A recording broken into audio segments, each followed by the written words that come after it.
and welcome to episode 16 of the UNews Weekly, a series of audio-video podcasts coming to you from the UN Information Office in Tashkent. The latest United Nations news in Uzbekistan is coming to you very soon in this program. And we'll take you shortly through the latest developments in the life of United Nations. I'm Bobro Komilov. And Nigina Haitova. Welcome to the show. Coming to you in this program. Network of supermarkets Korzinka.uz and the UN Development Programme in Uzbekistan launched the program Social Product on the 15th of May 2013. The products that the customers receive are unique in their design and unique in the use. The new office of the joint project of the Ministry of Health of the Republic of Uzbekistan, the European Union and UNICEF, improving mother and child health services in Uzbekistan, was inaugurated in Tashkent. The main change is that, we have an office already, we really start implementation of the project. The Westminster International University in Tashkent, jointly with the UN Information Office, launched the second annual Model United Nations Conference on the topic ensuring the future prosperity for youth, focusing on youth unemployment and fostering international peace and security, disarmament, arms control and non-proliferation. I do believe that the UN has contributed to a better world in many, many ways. Korzinka.uz and UNDP, why social products and vulnerable groups matter. You will find the answers on these questions in a special guest section. Stay tuned. What really matters for us is a social inclusion, and we see empowerment of people through work rehabilitation at the social enterprises as part of social inclusion. Now the news in detail. The United Nations Development Programme and the Korzinka.uz, the network of the largest grocery stores, have launched a social product programme on the 15th of May 2013. Within the project, trade stand social product will be installed at 3 supermarkets of Korzinka.uz. Now buyers can buy unique products of social enterprises of Tashkent City, Tashkent Region and Shakhirsab City. The use of the partnership between the largest supermarket chain retailer, Korzinka.uz, and UNDP is actually because it provides the framework or a bridge for people that are from vulnerable groups of society, such as people with disabilities, such as rural women or victims of human trafficking, provides them opportunities and actually generates more jobs, because through offering their products at the supermarket chain, and the products are social products, and they will have this logo on it, the special branding, the social product branding, the profit that they will receive from it, the profit will create more jobs for more such people from vulnerable groups. And as well, it will provide them with more opportunities to procure the equipment that might be necessary for, like, wheelchairs, or let's say a lot of these social enterprises that will be delivering social products to Korzinka.uz. They will also be they are also helping the students, people with disabilities, with their tuition fees at the universities. So in a sense, it's like UNDP serves as a bridge in this partnership, connecting the people and the businesses together.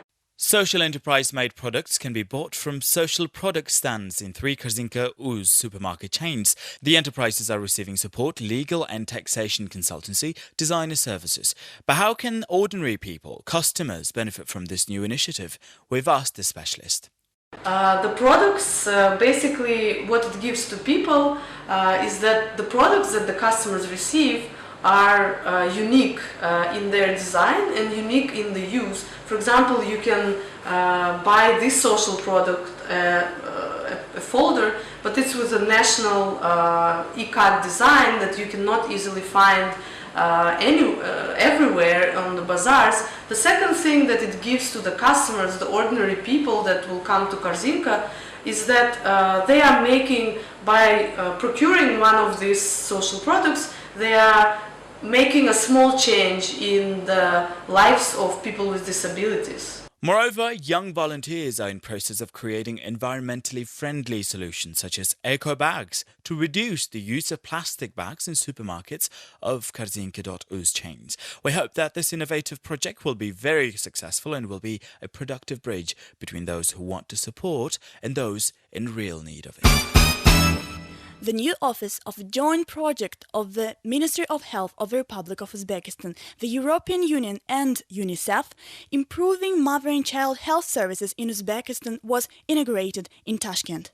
The ultimate goal of Healthy Mother, Healthy Child project is ensure health of women and children and to create all opportunities for its improvement. You may have a question, what is the sort of difference in changing the places of implementing this project?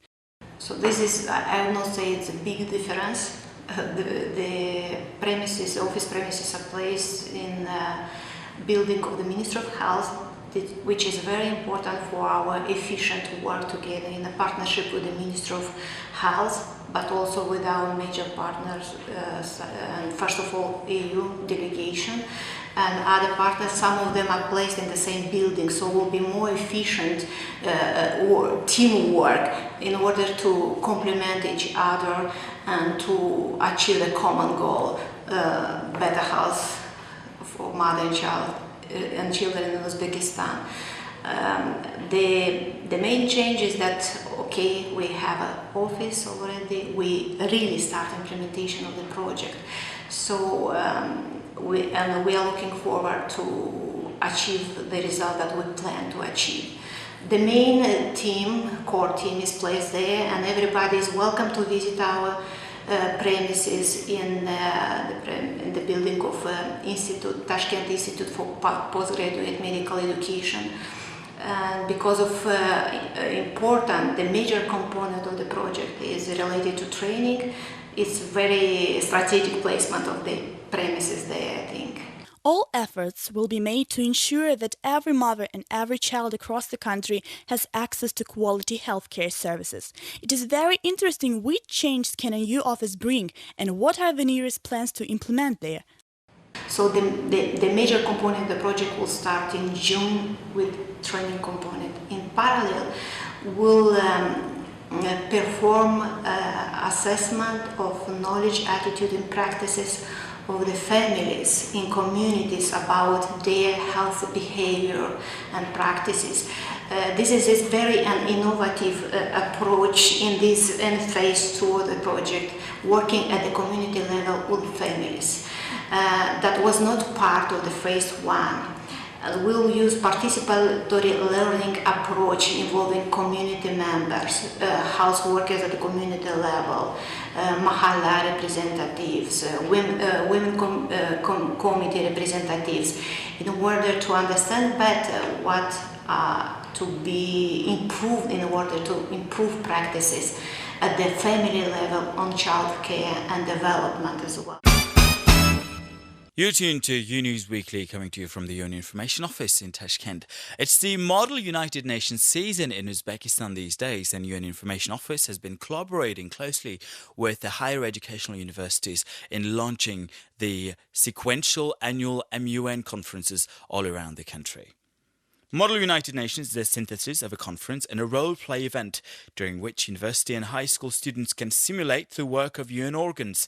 In Uzbekistan, Model United Nations is promoted by the UN Information Office and organized jointly with a host institution. On the 17th and 18th of May this year, Westminster International University in Tashkent hosted a Model United Nations conference, which is the second annual. The feature of this MUN is its format. During the conference, 2 UN General Assembly committees will discuss some questions on 2 different topics, which are ensuring the future prosperity for youth, focusing on youth unemployment, and fostering international peace and security, disarmament, arms control, and non-proliferation. On the 17th of May, the Westminster International University in Tashkent hosted an opening ceremony with the participation of the rector of the university, Abdumalik Jumanov, and the UN Resident Coordinator in Uzbekistan, Stefan Priesner, as well as Abdujabbar Abduvakitov, who is the rector of the President's Academy in Uzbekistan. So I believe that the Model UN initiative is a very important initiative to bring the work of the United Nations and the modalities how the United Nations works to the students, to future leaders. I believe we had a very good introductory inaugurative ceremony here, where we pointed out the importance of the United Nations in different ways of work in the last 68 years. I do believe that the UN has contributed to a better world in many, many ways, from peace to human rights to human development and very, very comprehensive development visions to targets, development targets that really basically made a difference. I think it's important that young people engage in thinking this through and also in learning about the institutions of the United Nations, how they engage with each other, how they build consensus, and how they come to global agreements so that we gradually build a more peaceful and more developed world. The democratic governance program of the UNDP in Uzbekistan has a task of promoting good governance through a wide range of activities.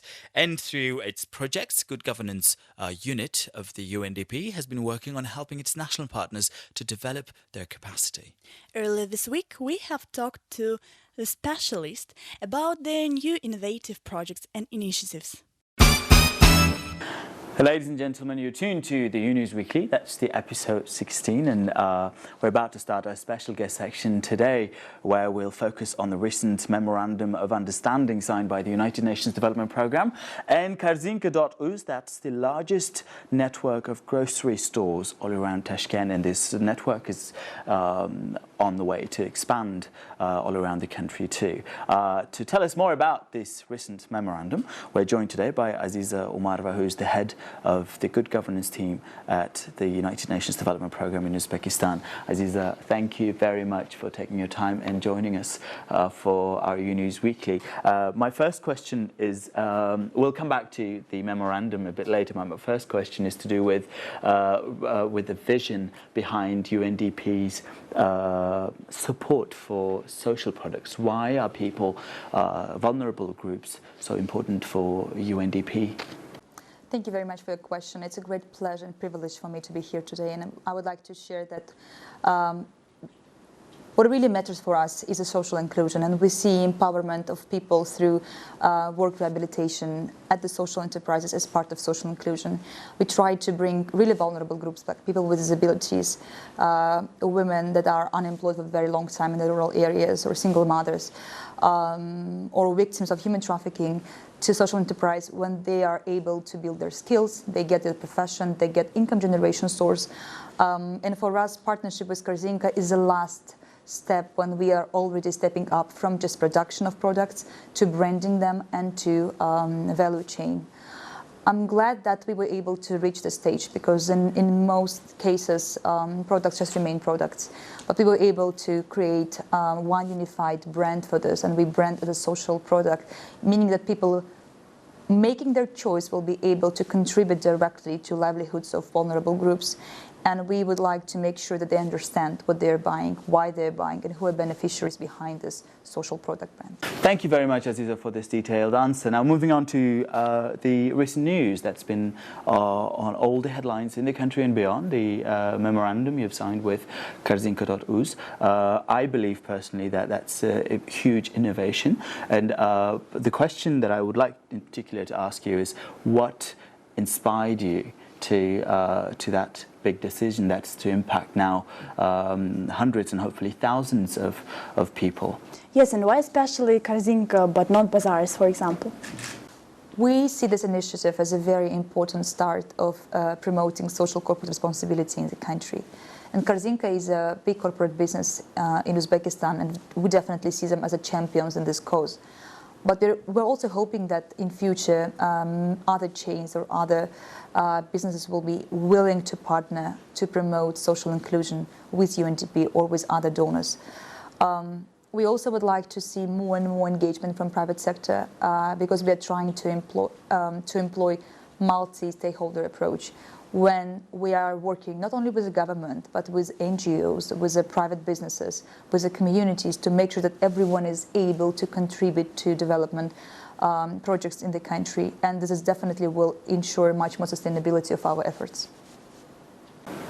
Thank you. And my last question is to do more with your personality. That's a bit of a personal question now. What drives you to the cause that you've been championing? And in other words, what is your personal recipe for success?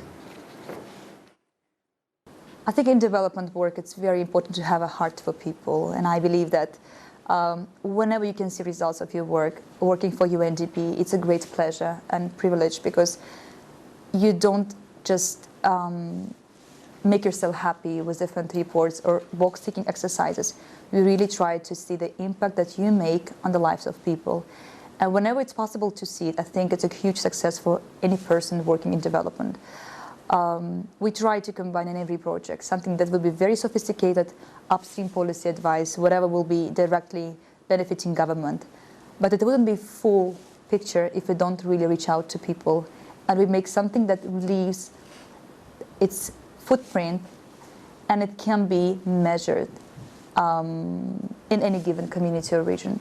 So I believe that whatever we do with Korzinka is one of those experiences when we are able to track down success, when we are able to really make people's life a bit different after our intervention.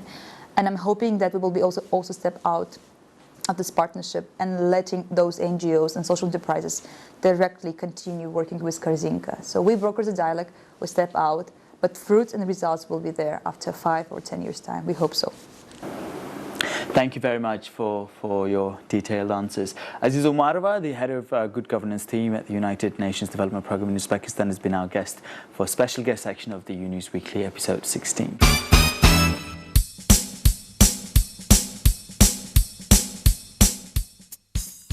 Well, with this, we're bringing the episode 16 of the UNews Weekly to an end. Of course, you can stay abreast of the latest developments by tuning in to www.un.uz. And don't hesitate to go to our Facebook page, which is facebook.com/Unique Tashkent. And you can also stay connected with us through Twitter and Instagram. So for now, it's me and the rest of the team saying goodbye. Goodbye.